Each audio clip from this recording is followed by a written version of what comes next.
want her to come to stage right now. Please welcome to the stage the amazing Kath Wynne-Jones. Where are you, my lovely? So I can see you. There you are. Let me spotlight you for everyone. Yay! So, Kath, over to you, my friend.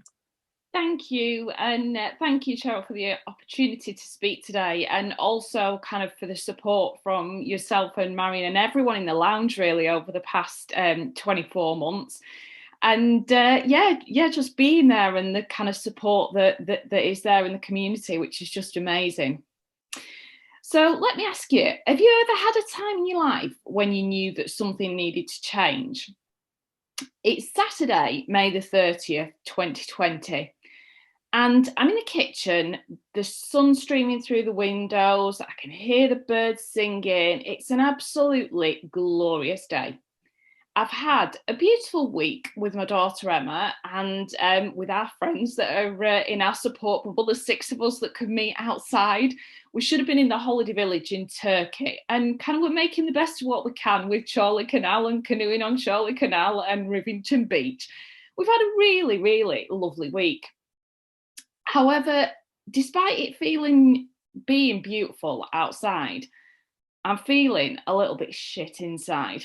Have you ever had one of those days where you just feel sluggish, that your head's banging, you feel tired and you just can't be bothered?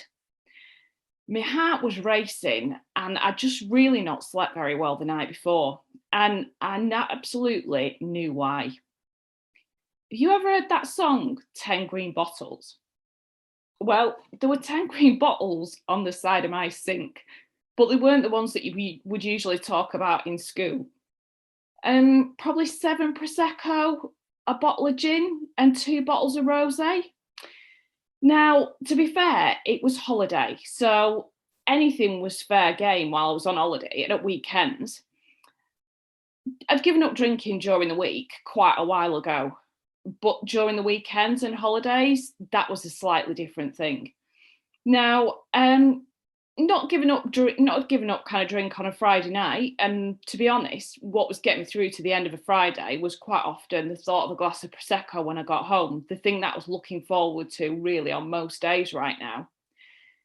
But when I looked at that sink, I knew that it had to stop. But I was pretty terrified. So drink has pretty much been my crutch since I was a teenager, and letting go of that felt quite scary. You know, when I was pregnant, I obviously gave up drinking, and dry January I'd done a few times, but I'd always found an excuse after about 2 weeks as to a reason why I needed to drink someone's birthday, special occasion. So I knew that it was something that had to change. But it had really been my constant kind of companion through loneliness when I was younger. My divorce was due in court in 2 weeks' time, and kind of thinking of the prospect of that. And I'd been absolutely crazy at work. So I'm a director in the health service. Yeah, I am a director in the health service. Yeah, I really wasn't looking after my health. And through this period, it's been really challenging on my health, on my well-being, and just supporting people, seeing the really difficult things that they dealt with. And I knew that I had to make some changes. Have you ever heard that phrase? Well, I know you have today, feel the fear and do it anyway. I knew I had to face my fear and quit the drink, and I joined an alcohol coaching program. So my alcohol quit journey has been a series of ups and downs, twists and turns, but that's life, right? So just to share with you a few snippets of my journey between June and now. So June was a bit of white knuckling it. A lot of pretty ugly crying, a lot of not knowing how to distract myself. And when people say, no, just do something nice for yourself. Well, sometimes a walk or music might work. Sometimes it was just taking myself off to bed. July was much more full of joy. I got myself a hot tub in the garden. I've always wanted a hot tub in the garden, and my garden is now my sanctuary. Just listening to what Alicia was saying before about getting outside, that has been my absolute sanctuary. throughout this whole lockdown period, and I'm so grateful that I've got that facility.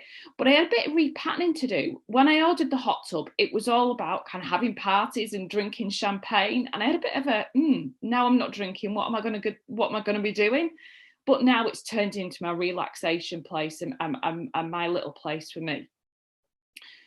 August, well, you were interested in August. So when I gave up drinking in June, I didn't really have a plan about what I was going to do next. 30 days into June, and that was all great. August, my ex-husband, the ex-husband, I had a bit of repatterning to do there to stop myself thinking that he was mine. He was no longer mine. He's the ex. The ex decided to take my daughter on holiday. And weekend was difficult, as you can imagine. What I didn't expect was the Monday. As I was waiting for my daughter Emma to come home, really excited to see her, I got a lovely surprise from the postman, a brown envelope, special recorded delivery. What someone sent me, this is really exciting. My decree complete. Now, my first reaction was, great, how do I celebrate a divorce? Quick Google search, how do you celebrate a divorce? Not many suggestions other than alcohol, if I'm honest. So out comes the bottle. Halfway down it, I'm kind of thinking, what is the point and what have I learned over the past 6 weeks, 8 weeks? And I'm back at day one again. October, looking forward to my first sober holiday. And how can I start to put joy back in my life when I'm not drinking and being away with my support bubble? I really don't want people to think that being on holiday with someone who isn't drinking is boring.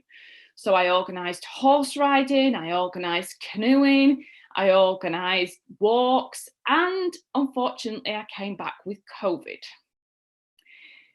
November, November was the most difficult and enlightening period of my alcohol journey so far.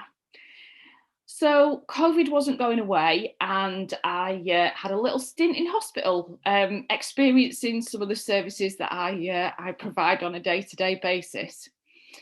And so far, I've had a massive amount of support from friends, from family, from people in the lounge. Cheryl's been on the end of the phone when I've been having really difficult days in my alcohol journey. And my why is to be here to live a life of joy and to help others experience joy in their lives. But right now, I'm not feeling that huge amount of joy. I'm feeling it occasionally, but it's like it's not there all the time. And I'm not feeling very authentic that I can help people live a joyful life when I'm not fully living one myself. And I start some work with Sophia. And you've all met Sophia this morning. And she introduced me to doing some work with my inner child. Now, my inner child, I kind of know as my 8-year-old self who, when she's feeling safe and secure, is really with me and helping me. When she's not feeling safe and secure, she's kind of having a bit of a tantrum. And what I realised through working with Sophia was my inner child was quite traumatised, not from anything major, but just from feeling loneliness and feeling that I had to sort everything out on my own when I was little. And I've constantly carried that through my life. And Sophia asked me, have you ever grieved? And my kind of answer was no. I'd not grieved about the marriage and what I thought my life was going to be. I'd not grieved about miscarriage that I'd had. I'd not grieved about the loneliness in childhood. And actually, I was really grieving alcohol. And in fact, I wrote a letter to alcohol. What is that about? That had become such a big part of my life. So I had to recreate joy and recreate my joy intentionally. So I created my list of non-negotiables, things that I was going to do for me every single day. Things that were going to connect to my inner child and help feel safe and secure and loved. So I started salsa dancing with one online. I started to paint again, and I started to recreate with things with my music, to start to sing again and to get involved with some of the brass stuff over Christmas that was allowed. I started to find joy in the really simple things: a cup of coffee in the morning in the sunshine, a walk in the forest, watching Netflix that I'd never been able to do before because I just could never allow myself, or give my permission to myself to sit down and relax.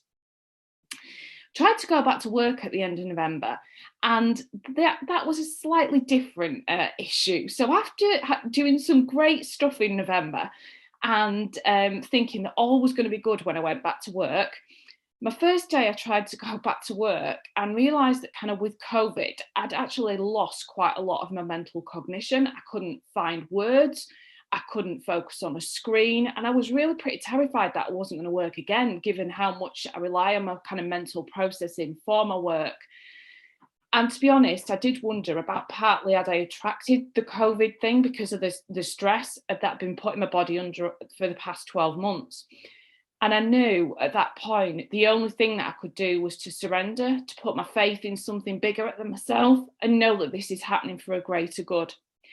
You know, the thing that Marion said about worry is what we're praying for. I knew that that was what I was attracting by just trying to sort all the problems out. And I knew that I wasn't going to sort this myself. The 4th of December, 2020, my 100 days alcohol-free, I celebrated with a Zoom party and my sparkling tea, which was a great replacement that I found for myself. And my plan was, I'm not drinking until day 200. But then the universe really decided to test me the day after. Knock at the door, my husband, the ex-husband, collecting my daughter. He's similar height to me, bald and a beard. Kath, I've got something to tell you. Okay, this doesn't sound great. I'm moving in with my girlfriend on Friday. What? I'm moving in with my girlfriend on Friday. Come on, Emma, we're going. What? You're moving in with your girlfriend and you've not talked to me or Emma about it? What's going to happen with Emma? What's going to happen with the dogs? And to be honest, the dogs have been a bit more of a challenge to sort than our arrangements for Emma. Well, everything will just be fine. Everything will just be normal. Emma's just going to a different house. And off they go. What? They've just gone. He's going to a different house and I'm just expected to deal with this. So, what's my first reaction? The bottle.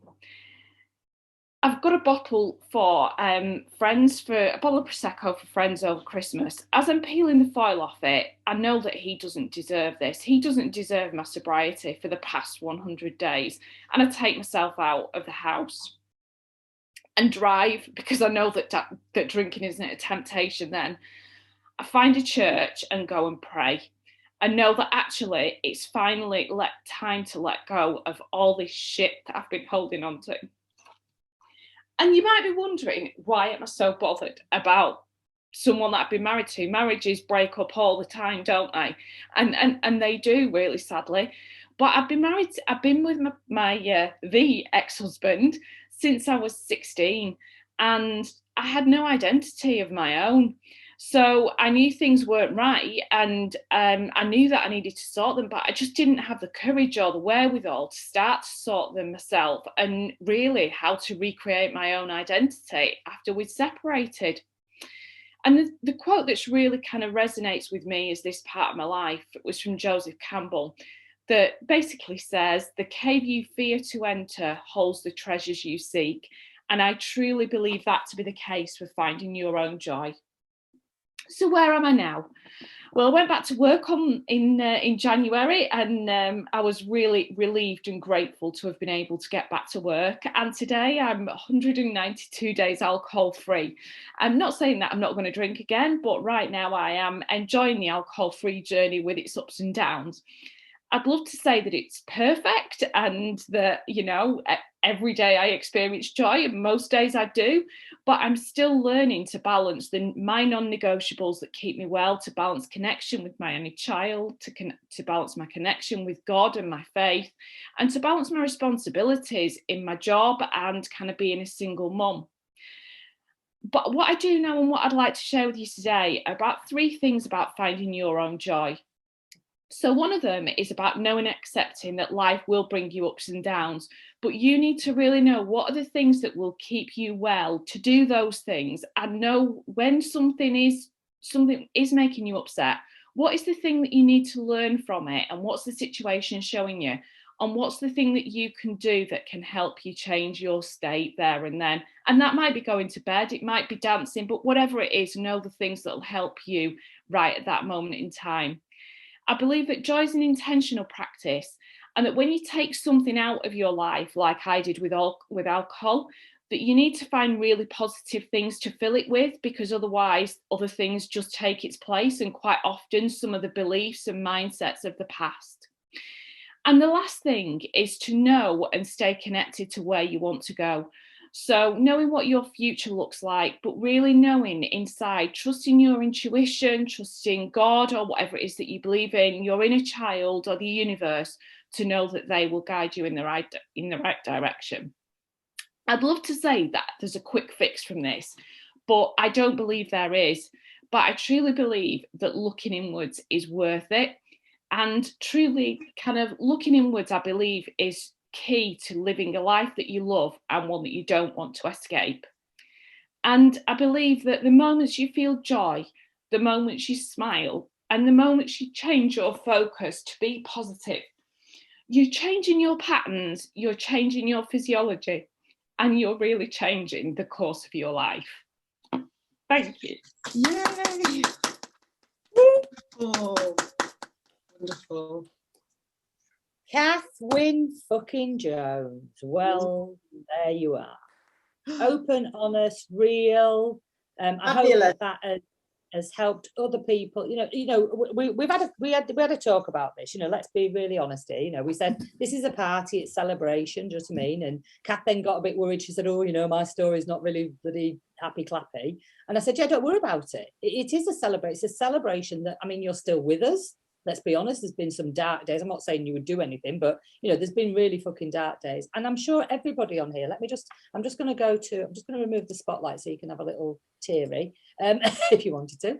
It's good. But ladies, can you give me a wave if that resonates with you? Because it's easy to say every day is fucking all right, isn't it? But it's not. You know what I mean? It is real. And so, Kath, I just want to say thank you so much. I want you to look at those beautiful comments that have been coming through, and thank you, ladies, for giving those comments. It is tough. Life is tough. It is a roller coaster. Sometimes it's a bit down more than it is up. But the great news is that being aware of where you are and what's going on with things. I look at everybody that I can see on here that I know personally, and I know that they've had their pains, their traumas, their dark days. And so, I really want to say thank you, Kath, for sharing yours, so that it can remind people that, we don't have to pretend that everything's okay every single day. Now, I was the greatest culprit, because when I first met Marion, she said, well, it's just layers of an onion, darling. You peel off one layer and there's another. And I said, oh, don't be fucking telling people that. They'll never buy the program. People want a quick fix. But the reality is, of course, she was right. However, if you don't peel the first layer, then maybe you don't know what's underneath. You're stuck with a dry, crinkly bit of skin that will crack under any amount of fucking pressure and never, ever allow any of the juice out. So one of the things that I love about this, Kath, is that when I said it's a party, it's a celebration, I didn't want you to come on fucking happy clappy. But I'm really pleased that you thought that was what I wanted, because it's really fucking fired you up. And you've just delivered the best I've ever seen you deliver your story. It was honest, it was real, it was true. You let the emotion come through, but you kept yourself contained enough so that we could even get to the end of the story. And I don't think you would have been able to do that even a few months ago. You'd have crumpled, broken down and given up, or you'd have kept your mask on all the way through and not let any of those little bits of juiciness ooze out. Juicy joy is not just about the enjoyment, happy, clappy shit. The juiciness in fear, there's juiciness in sadness, there's juiciness in grief. It's the rasa, isn't it? It's the essence, it's the juice of life. Everything's got its juice, and we need to represent that. We need to respect it. And fucking brilliant, Kath. That was amazing. Thank you. Yeah. When we spoke yesterday, I said to Kath, if someone said to Maz, this is how I want you to present, what do you think she'd say? And she said, she'd probably tell them to fuck off. I said, well, there you go. You just present how you want to present. That'll be fine by everybody. Thank you very much for doing that. Brilliant.